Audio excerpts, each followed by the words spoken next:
अस्सलाम वालेकुम एवरीवन। आज की वीडियो में हम वाइग्रा या इसका जो एक्टिव सार सिल्डेनाफिल स्प्रेड है इस पे बात करेंगे। यह दवा दुनिया भर में अपनी अफादियत के लिए मशहूर है और इसने लाखों लोगों की अज़दवाजी जिंदगी को बदला है।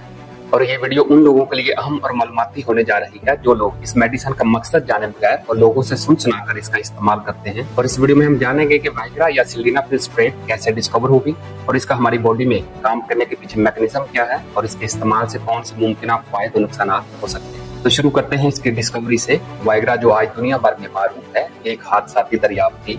1999 में एक दवासाज कंपनी ने इसे दिल के अमराज खासतौर पर अंजाइना के इलाज के लिए तैयार किया था, लेकिन क्लिनिकल ट्रायल के दौरान मरीजों में गैर मुतवक्का तौर पर जिनसी कुव्वत में इजाफा देखा गया।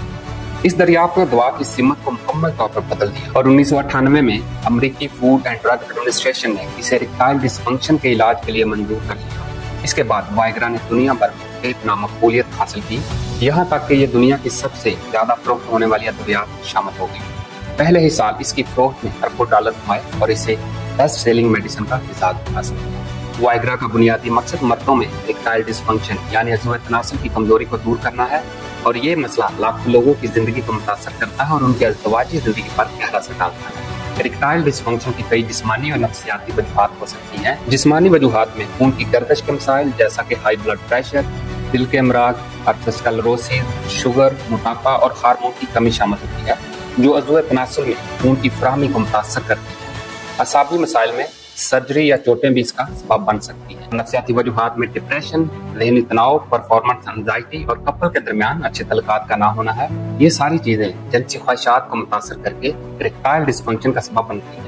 इसके बाद कुछ मेडिसिन जैसा कि ब्लड प्रेशर, एंटी डिप्रेशन की मेडिसिन इस मसले को बढ़ा सकती हैं। इसके अलावा तर्ज जिंदगी जैसा कि सिगरेट नोशी, अल्कोहल और मनीशियात का इस्तेमाल भी इरेक्टाइल डिस्फंक्शन की अहम वजूहात में शामिल है।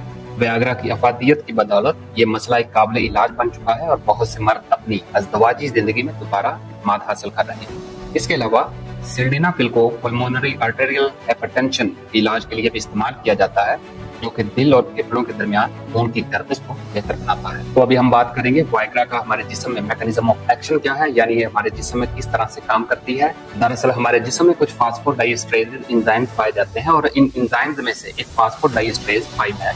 ये एंजाइम हमारे दिल, हमारे फेफड़ों, हमारे अज़्ज़ुए तनासुल के अंदर पाया जाता है और ये एंजाइम हमारे खून की नालियों को श्रिंक करता है, यानी उनका हुजम कम कर देता है, जिससे जो खून का फ्लो है, जो खून की गर्दिश है वो कम हो जाती है और अज़्ज़ुए तनासुल के अंदर मतलूबा खून की मिकदार ना आने की वजह से फ्रिक्शन नहीं होती, मतलब उसमें तनाव नहीं आता।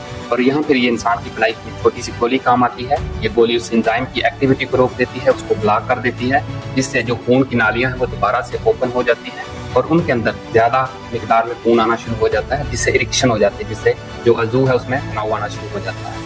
ये तनाव इस वक्त ज्यादा मौसर होता है जब मर्द जिनसी ख्वाहिशात में मुब्तला हो, यानी ये दवा सिर्फ जिस्मानी ख्वाहिशात के दौरान ही काम करती है और बगैर जिस्मानी ख्वाहिशात के इसका असर नहीं होता।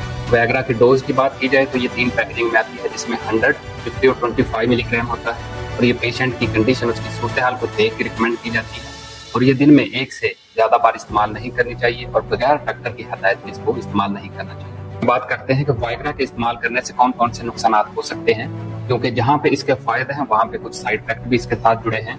वाइग्रा के इस्तेमाल से कुछ मामूली असरात जैसा कि सर दर्द, चेहरे का सुर्ख हो जाना, बदहजमी और सर का चकराना होता है और ये अमूमन वक्ती होता है। और वाइग्रा के इस्तेमाल से दिल की धड़कन भी बेतरतीब हो जाती है। जैसा कि मैंने बताया कि वाइग्रा आमतौर पर खून की नालियों को फैलाने यानी वैसोडाइलेशन का काम करती है, जिससे खून की रवानी बेहतर होती है और अज़्ज़ुए तनासुल में खून की फराहमी बढ़ती है। इसका बराह रास्त असर आमतौर पर ब्लड प्रेशर को कम करने की सूरत में होता है। वो अफराद जो पहले से दिल की बीमारियों या हाई ब्लड प्रेशर का शिकार हैं और खास तौर पर वो जो नाइट्रेट्स नामी अद्वियात ले रहे हैं, इनके लिए वाइग्रा खतरनाक हो सकती है।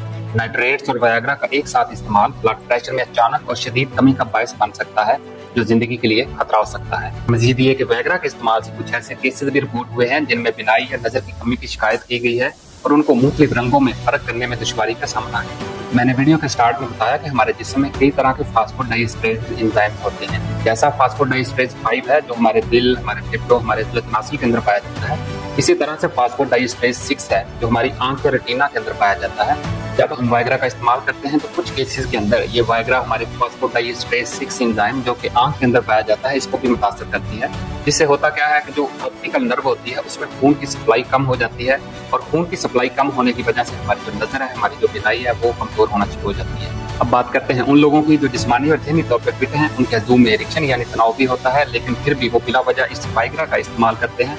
इसके पीछे कुछ रीजन हैं। नंबर 1, इन लोगों को गलत गाइड किया गया है कि जो वाइग्रा है ये टाइमिंग को इंक्रीज करती है यानी डिस्चार्ज को डिले करती है, जबकि ऐसा नहीं है। वाइग्रा बेसिकली इरेक्टाइल डिसफंक्शनिंग का ट्रीटमेंट है, यानी ऐसे पेशेंट जिनके जूम में तनाव नहीं आता उनको ट्रीट किया जाता है, मगर ऐसी बहुत कम स्टडीज हैं जिनमें रिपोर्ट हुआ है कि वाइग्रा टाइमिंग को इंक्रीज करती है। लेकिन अगर आप जिस्मानी और ज़हनी तौर पर फिट हैं, आपके जूम में तनाव भी आता है, फिर भी बिला वजह आप इस वाइग्रा का इस्तेमाल करते हैं, तो आहिस्ता आहिस्ता आप इस पे डिपेंडेंट होते जाएंगे, डोज को बढ़ाते जाएंगे और एक ऐसा वक्त आएगा कि ये मेडिसिन भी फेल हो जाएगी। इससे भी कुछ नहीं होगा। याद रहे कि वाइग्रा प्रीमच्योर इजैकुलेशन या टाइमिंग का हल नहीं है। प्रीमच्योर इजैकुलेशन को ट्रीट करने के और बहुत से तरीके हैं, जैसा कि अच्छी खुराक और मुख्तलिफ किस्म की एक्सरसाइज।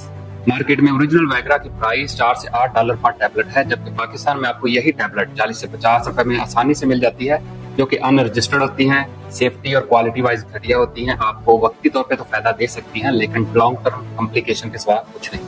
और आखिरी इंपॉर्टेंट बात कि जो हिकमत थी वो 20वीं सदी में खत्म हो गई थी। अब जितने भी आपको सोशल मीडिया पे ये एक्टिव हकीम हजरात नजर आते हैं, ये सारे घटिया क्वालिटी की वाइग्रा लेके इनको ग्राइंड करते हैं, इनको मजूनों में डालते हैं और आप लोगों को खिला रहे हैं। तो काइंडली इनसे बचें, अपने जिगर अपने गुर्दों को फेल होने से बचाएं, अपना और अपनी सेहत का ख्याल रखें। वीडियो को लाइक और शेयर करें। सी यू नेक्स्ट वीडियो।